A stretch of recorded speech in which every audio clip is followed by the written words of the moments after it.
Hello friends, আজ নতুন একটি ভিডিওতে আপনাদের স্বাগতম। আজকে আপনাদের সঙ্গে যে বিষয় নিয়ে কথা বলবো বা যে বিষয় নিয়ে ভিডিওটি রয়েছে সেটা হচ্ছে মেইনটেনেন্স কাজ নিয়ে। আমরা যেসব ফ্যাক্টরিতে কাজ জব করে থাকি সেখানে মেইনটেনেন্স ডিপার্টমেন্টে অনেক ধরনের কাজ রয়েছে। মেকানিক্যাল, ইলেকট্রিক্যাল নানা ধরনের কাজ রয়েছে। সেখানে আমাদের অনেক ধরনের মোটরে কাজ করা লাগে। আজকের ভিডিওটি মূলত মোটরে কিভাবে সার্ভিসিং করা হয় বা বেয়ারিং চেঞ্জ করা হয় তাই নিয়ে এই ভিডিও। আমার সামনে যে মোটরটি দেখতে পাচ্ছেন এটা 22 কিলোওয়াট 30 হর্স পাওয়ারের একটি মোটর। এটার বেয়ারিং খারাপ হয়ে গেছে, অনেক শব্দ করছে। এই জন্য কিভাবে আমি মোটরের বেয়ারিংটিকে পরিবর্তন করব, আজকে সেই বিষয়ে ভিডিওটি থাকছে। এখন দেখতে পাচ্ছেন মোটরের শ্যাফটের সঙ্গে পুলি রয়েছে। এই পুলিটিকে এখানে পুলার দিয়ে ধীরে ধীরে বের করা হচ্ছে। এখানে দেখা যাচ্ছে পুলির গায়ে সেভাবে বাড়ি দেওয়ার কোনো জায়গা থাকে না, যার কারণে পুলার ব্যবহার করা হচ্ছে। পুলার দিয়ে আমার সহজেই পুলিটি বের হয়ে গিয়েছে। এরপরে আমার যে মোটরের সাইড কভার রয়েছে সেটা আমি খুলে নিয়েছি।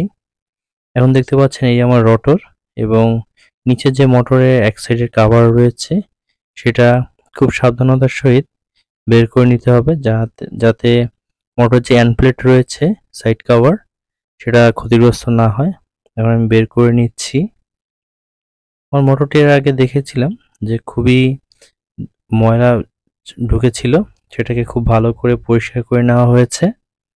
এরপরে এই কয়েলটিকে পুনরায় আমি বার্নিশ করব, যাতে মোটরের লংজিভিটিটা বেড়ে যায়, যেন অনেক দিন পর্যন্ত মোটরটি ভালো থাকে।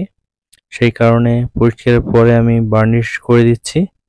তার আগে আমি হট গান দিয়ে একটু হালকা করে হিট দিয়ে নিচ্ছি কয়েলগুলোকে, তারপরে বার্নিশ দিব। আবার বার্নিশ দেওয়ার পরে আবার হিট দিয়ে বার্নিশগুলো শুকিয়ে নিব, যাতে মোটর ফিটিং করার পরে বার্নিশগুলো তেমন সমস্যা না করে। এখানে আমি বার্নিশ দিয়ে দিচ্ছি, দেখতে পাচ্ছেন বার্নিশ দেওয়া হয়ে গেছে। এখন আমার যে রোটরের যে বেয়ারিংটা খারাপ ছিল সেটাকে বের করে নিচ্ছি। এটাও পুলারের সাহায্যে বের করছি, কারণ দেখা যাচ্ছে এটাতে আমি যদি বাড়ি দিয়ে বের করার চেষ্টা করি শ্যাফটেও আঘাত পেতে পারে। এই কারণে এখন আমি নতুন বেয়ারিং সেটিং করছি। এখানে নতুন বেয়ারিংটি আমি নিচে দিয়ে নিয়েছি, তার উপরে পুরাতন বেয়ারিংটি বসিয়ে শ্যাফটের সাহায্যে বাড়ি দিয়ে আমার বেয়ারিংটি বসানো হয়ে গেছে। আমার বেয়ারিং বসানো কমপ্লিট। এখন আমি সাইড কভারগুলো লাগিয়ে দিচ্ছি। সাইড কভার লাগানোর সময় হাউজিংয়ে একটু গ্রিজিং করে নিয়েছি, যাতে খুব সহজে বেয়ারিংটি ঢুকে যায়।